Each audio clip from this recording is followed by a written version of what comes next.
orientación del vector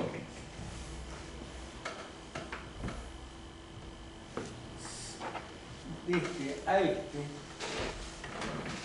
está allí para demostrar que ese mensaje que proviene del otro no es captado por el sujeto a pesar de estar allí. El sujeto que se dirige al otro se escucha decir en el punto cero, que es el punto de la representación imaginaria del sujeto que habla: eres mi maestro. El soy tu discípulo, mensaje constituido originariamente en el otro, solo le llega en forma invertida: eres mi maestro, a causa de la mediación del eje imaginario, de este eje imaginario. En este sentido, se ve claramente que en lugar del yo, la articulación del mensaje está totalmente sobredeterminado por el mensaje que proviene del gran otro. Esta obstrucción que impide la comunicación directa del sujeto a sujeto justifica el llamado muro del lenguaje. En consecuencia, se puede presentar al inconsciente como ese discurso del otro en el que el sujeto recibe en forma invertida, como conviene para el caso de una promesa, su propio mensaje olvidado. De esta consecuencia estructural deriva toda una concepción precisa de la experiencia de la cura analítica, que constituye el fundamento más definido del retorno a Freud en el punto esencial de su descubrimiento. El análisis, plantea Lacan, debe apuntar al pasaje de una palabra verdadera que una al sujeto con otro sujeto del otro lado del muro del lenguaje. Es decir, el encuentro, ¿no?, de un sujeto con otro sujeto a partir de la palabra plena, ¿no? Ustedes se acuerdan que Lacan había introducido la cuestión de la palabra plena en el seminario humano,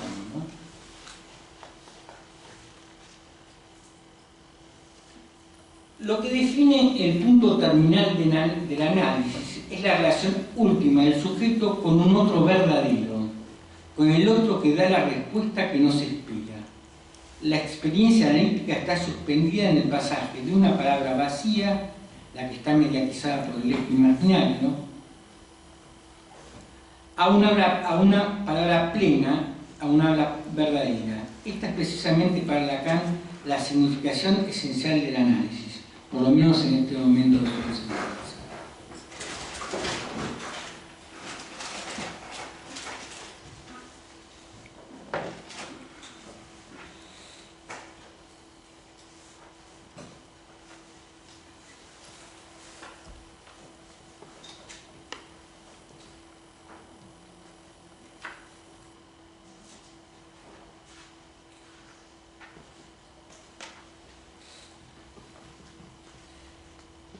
Vemos cómo concibe Gray la cuestión de la pura analítica. Dice así. ¿Cómo se escribe el...? Gray.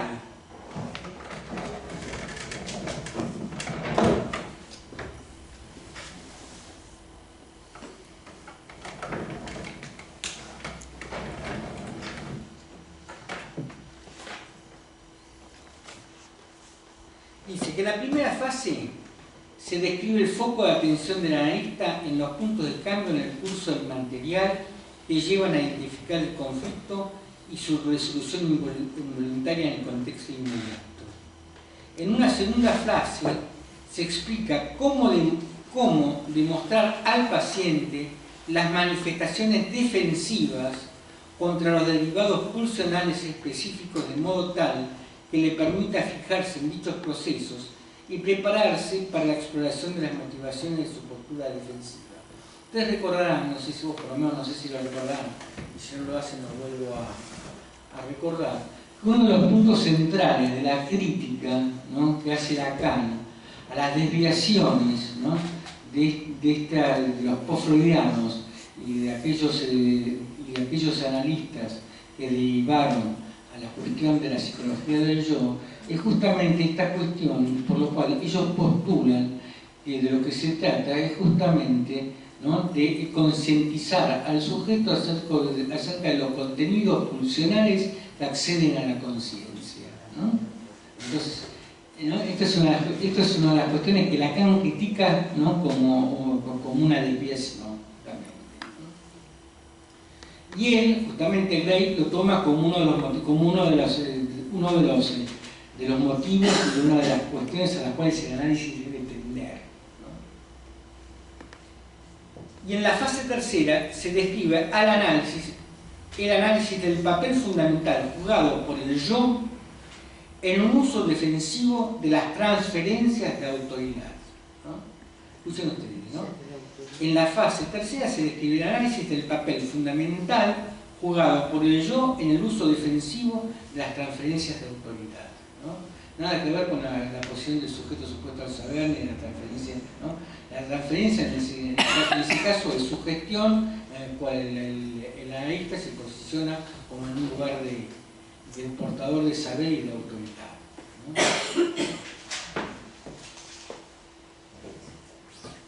Asimismo, este autor, Gray, plantea que el tratamiento tiene como objetivo terapéutico general de reducir el potencial del paciente para la angustia, lo que es diferente de la mera reducción de esta, ¿no?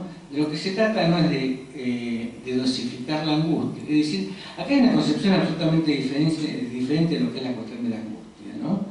La angustia para nosotros es una orientadora en la medida que es signo del deseo del otro, por lo tanto que nos orienta en el trayecto del análisis. Y acá, ¿no?, para estos autores, la angustia justamente es algo que retrotrae al yo a una etapa cada vez más regresiva, ¿no? Es decir, de lo que se trata entonces, ¿no?, para estos autores, no es hacer algo con la angustia, ¿no?, o un saber hacer con la angustia, sino de bajar, de reducir y degradar el potencial de la angustia justamente en función de que la angustia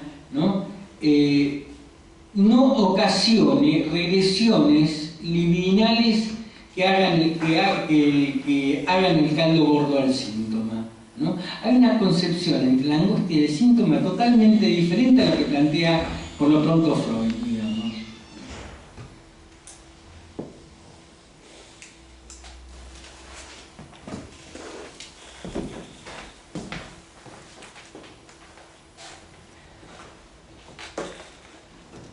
Otra de las cuestiones que me parece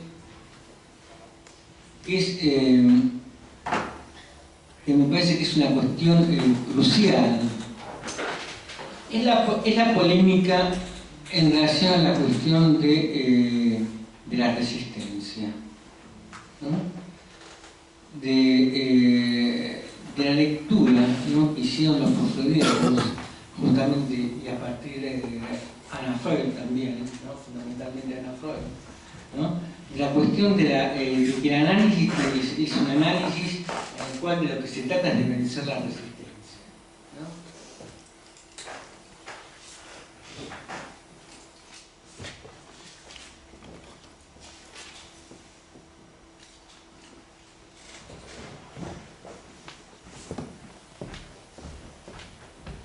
Justamente las investigaciones de Freud acerca de la segunda tópica tenía como fin devolver a un lugar, un yo que comenzaba a degradarse y con ello restablecer la perspectiva exacta de la excentricidad del sujeto respecto del yo.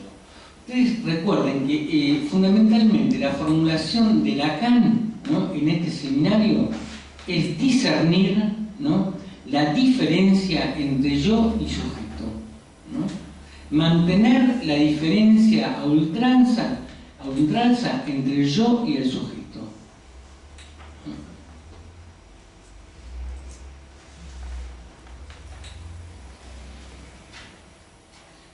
Y estos autores pensaban de que el yo era un error del yo, ¿no? De hecho, el yo es un objeto particular en el interior de la experiencia del sujeto, que es una función imaginaria, digamos. Este punto es fundamental. El yo es un objeto imaginario, ¿no? Por lo tanto, todo análisis que tienda a hacer recaer la acción analítica sobre el yo